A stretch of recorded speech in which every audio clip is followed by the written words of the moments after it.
50,000 രൂപയോ? ഈ നിസ്സാര കാര്യം ചോദിക്കാനാണോ നീ ഇത്രയേറെ പരിങ്ങിയത്? ആട്ടെ, നിനക്കെന്തിനാ പണം? നാട്ടിൽ ഇത്തിരി സ്ഥലമുള്ളത് പണയത്തില. പലിശ കൂടി അതിൽ ഏലത്തി പോകാൻ 1 കോടിയും കൊണ്ടല്ലേ നീ പോയത്? അതിൽ നിന്ന് എടുക്കാമായിരുന്നില്ലേ? അത്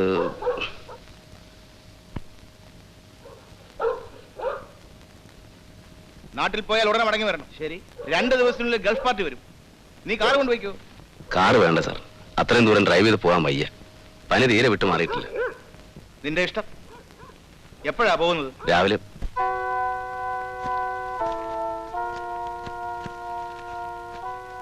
എന്തിനാ ഇപ്പൊ നാട്ടിൽ പോകുന്നത്?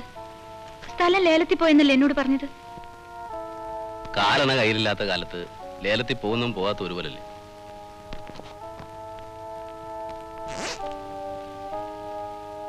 പോയിട്ട് വരട്ടെ.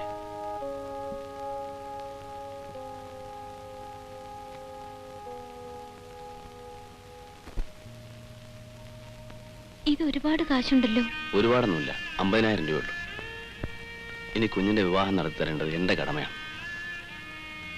എന്റെ അതെ, എത്ര ആഘോഷമായിട്ട് നടത്തേണ്ടതായിരുന്നു കുഞ്ഞിന്റെ അച്ഛനുണ്ടായിരുന്നെങ്കിൽ. ശരിയാണ്. ജയിലിൽ കിടക്കുമ്പോഴും അച്ഛന്റെ വലിയൊരു ആഗ്രഹമായിരുന്നു എന്റെ വിവാഹത്തിൽ പങ്കുകൊള്ളണമെന്ന്. ജയിൽ സൂപ്രണ്ടിനോട് എന്നും കെഞ്ചുമായിരുന്നു പരോളിൽ വിടാൻ. മോഹന്റെ അച്ഛനൊരു മര്യാദ കാണിച്ചു. ജയിലിൽ ചെന്ന് അച്ഛന്റെ മുഖത്ത് നോക്കി പറഞ്ഞു വിവാഹം സാധ്യമല്ലെന്ന്. എനിക്കൊരു വിഷമവും തോന്നിയില്ല. പക്ഷെ അച്ഛൻ ഒരു കണക്കിന് അതാ ഭാഗ്യം. ഉറങ്ങിക്കിടക്കുമ്പോ ആരെയും ബുദ്ധിമുട്ടിക്കാതെ അച്ഛനാ ഭാഗ്യം അർഹിക്കുന്നുണ്ടാവില്ല. ഓ, അമ്മയോ? ഭ്രാന്താശുപത്രിക്കുള്ളിൽ ഇങ്ങനെയുള്ള വികാരങ്ങളൊന്നും കടന്നു ചെല്ലാറില്ലല്ലോ. അച്ഛൻ മരിച്ചതറിഞ്ഞിട്ടും അമ്മ ഒന്നും പറഞ്ഞില്ല. ജോലി കളഞ്ഞു. ഇനി അല്പം സോഷ്യൽ സർവീസ് ആകാമെന്ന് വെച്ചു അല്ലേ? കുഞ്ഞേ, 50,000 രൂപ പോയാലെന്ത്? ഒരു വേശ്യ രക്ഷപ്പെടുമല്ലോ.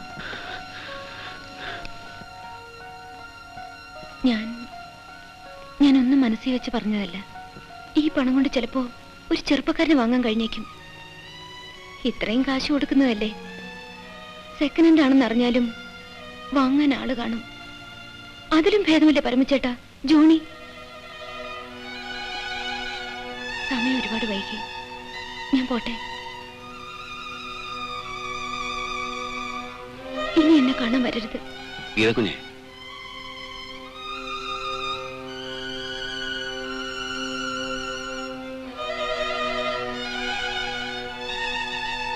പുഴയുടെ അരികത്തൊരു കോവിലില്ലേ? ഉണ്ട്. ഞാൻ പറയുന്നത് തെറ്റാണെങ്കിൽ കുഞ്ഞ് ക്ഷമിക്കണം. നാളെ രാവിലെ ആ കോവിൽ വരാമോ? കുഞ്ഞിനിഷ്ടമാണെങ്കിൽ നമുക്ക്.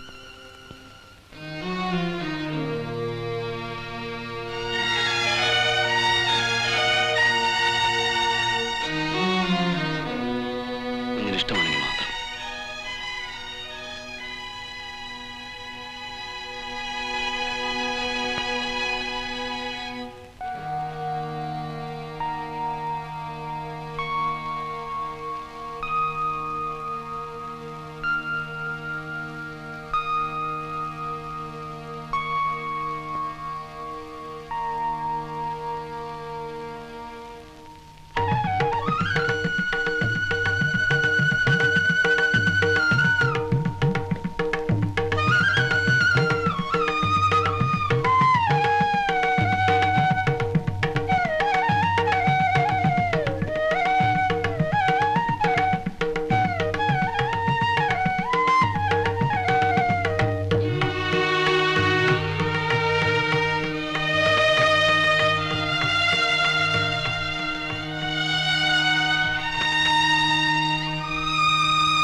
ഇക്കാര്യത്തിൽ എടുത്തുചാടിയൊന്നും ചെയ്യാതിരിക്കുന്നതാണ് ബുദ്ധി.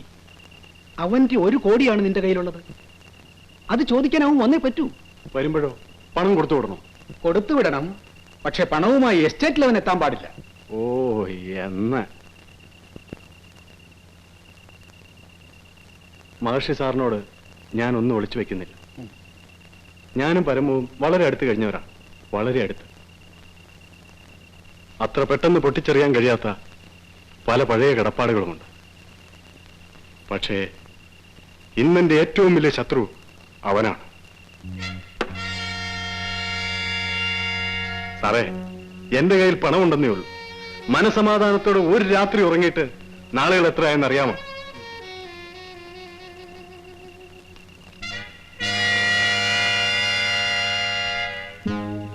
അവൻ മരിക്കണം, അല്ലെങ്കിൽ അതെന്റെ നാശമായിരിക്കും. തനിക്കറിയാമോ, ആ മൈക്ക് ഫോഴ്സൺ എന്റെ സുഹൃത്താണ്. ആ സായിപ്പ് സാറിന്റെ? ഓ ഗോഡ്, എങ്കിൽ സംഗതികളെല്ലാം എളുപ്പമായി. എനിക്കൊരു പെഗോടെ അടിക്കണം. അയ്യോ, മതി മതി മതി. താൻ ഇന്ന് വളരെ കൂടുതൽ കുടിച്ചു. കൺഫ്യൂഷ്യസ് പറഞ്ഞിരിക്കുന്നത് എന്താണെന്ന് അറിയാമോ? കുടിക്കുന്നത് കൊണ്ട് കുഴപ്പമില്ല, പക്ഷെ ബോധം മറയുന്നവരെ ആകരുതെന്ന്. ഏത് കൺഫ്യൂഷൻസാ മഹർഷി സാറേ? കാവിൽ ജോണിയുടെ കപ്പാസിറ്റിയെ കുറിച്ച് അയാൾക്ക് എന്തറിയാം? ഒരൊറ്റ ഭരണി ചാരായമായിരുന്നു എന്റെ മുത്തപ്പൻ. അതാണ് കാവിൽ ലോനയുടെ ബേസിക് സ്റ്റാൻഡേർഡ്.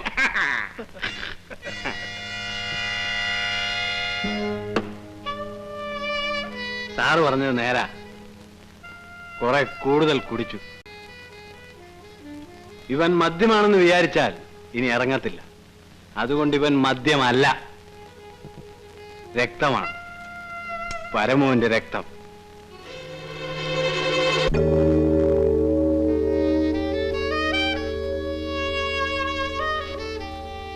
നിന്നോട് അവൻ ഒന്നും പറഞ്ഞില്ലേ? ഇവിടെ പറഞ്ഞതൊക്കെ തന്നെയാ എന്നോടും പറഞ്ഞത്. കുറച്ചു നാളായി ഞാൻ എന്തു ചോദിച്ചാലും എന്നോട് ദേഷ്യപ്പെടുമായിരുന്നു.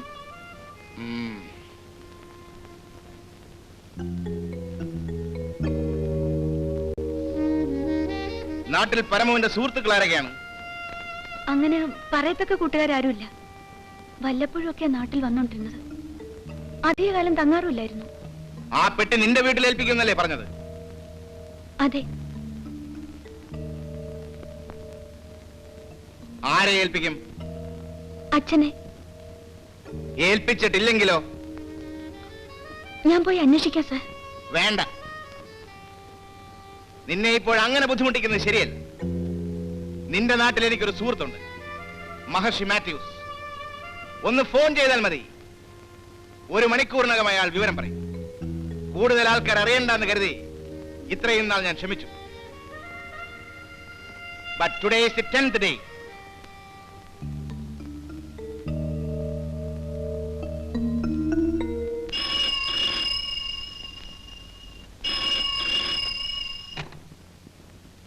ഹലോ, അതെ, ആരാ സംസാരിക്കുന്നത്? 1 സെക്കൻഡ്, വിളിക്കാം. സാറേ, സായിപ്പ്.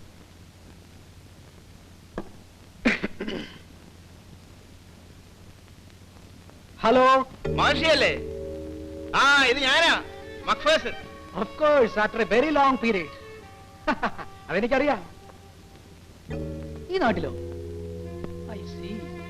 Anyway, it's very funny. ഒരു മിനിറ്റ്, ഞാനൊന്ന് എഴുതിയെടുത്തോട്ടെ. പേരെന്താ? ഹൈമി. ഹൈമി, നിയർ മാർക്കറ്റ്. ഓക്കെ, 2 മണിക്കൂറിൽ ഞാൻ അങ്ങോട്ട് വിളിക്കാം. അവളെ വിടരുത്. Don't worry Mac, I will do my best for you. Okay? എന്താ സാറേ, അവനവിടെ എത്തിയില്ലേ? എത്തി, പക്ഷെ കടന്നു കളഞ്ഞു. മൈക്ക് ഫോഴ്സൺ ഫൈമിയെ ചോദ്യം ചെയ്തു. Smart girl. അവള് തന്നെ പറ്റിയില്ല. പണം അവളുടെ വീട്ടിലുണ്ടാകുമെന്നാണ് പറഞ്ഞത്. അതെന്താ? അവള് ബുദ്ധിയുള്ളവളാണ്. പരമു ഏതായാലും പോയി. ഇനി തന്നെ കൂടെ പിണക്കണ്ടെന്ന് കരുതി കാണൂ. അഥവാ ഇനി പണം തന്റെ കയ്യിലാണെങ്കിൽ ഒരുവിധം അവക്കും ചോദിക്കാമല്ലോ.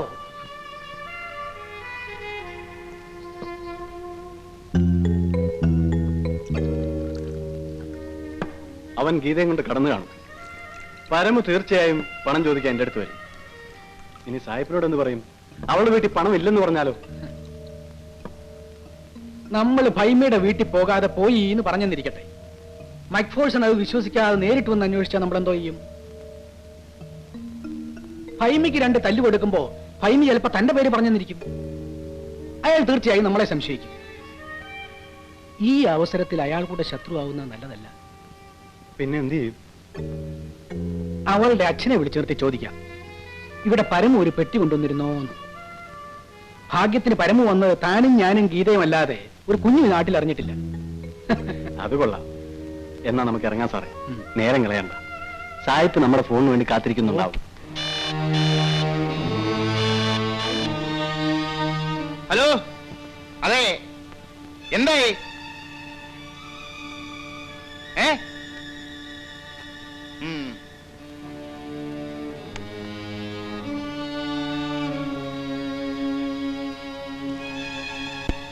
പെട്ടി എന്റെ വീട്ടിലുണ്ടായിരിക്കണേ.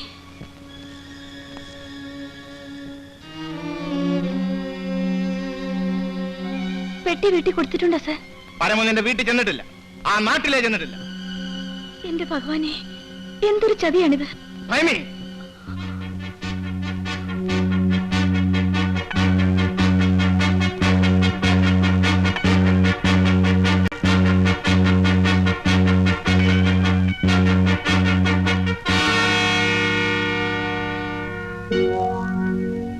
നിന്നെ എനിക്ക് ഉപദ്രവിക്കണമെന്നില്ല. നീ പറഞ്ഞതൊക്കെ നമുക്ക് രണ്ടുപേർക്കും മറക്കാം. ഇനിയെങ്കിലും സത്യം പറഞ്ഞാൽ മതി. പറയൂ, പരമ എവിടെ? എന്നോട് ഇനി ഇങ്ങനെ ചോദിക്കാതെ സാർ. നിന്നോടാ ചോദിച്ചത്, പരമ എവിടെയെന്ന്.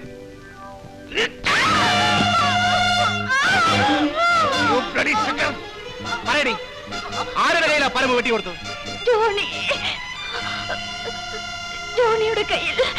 കാവിൽ ജോണിയോ? അതെ. അയാളും പരവുമായിട്ട് എന്ത് ബന്ധം? കൂട്ടുകാരനാണ്. പണക്കാരനായ ജോണി ആ തെണ്ടിയുടെ കൂട്ടുകാരനാണല്ലേ? നീ പറയുന്ന എന്ത് നുണയും ഞാൻ വിശ്വസിക്കുമെന്ന് നീ വിചാരിച്ചു അല്ലേ?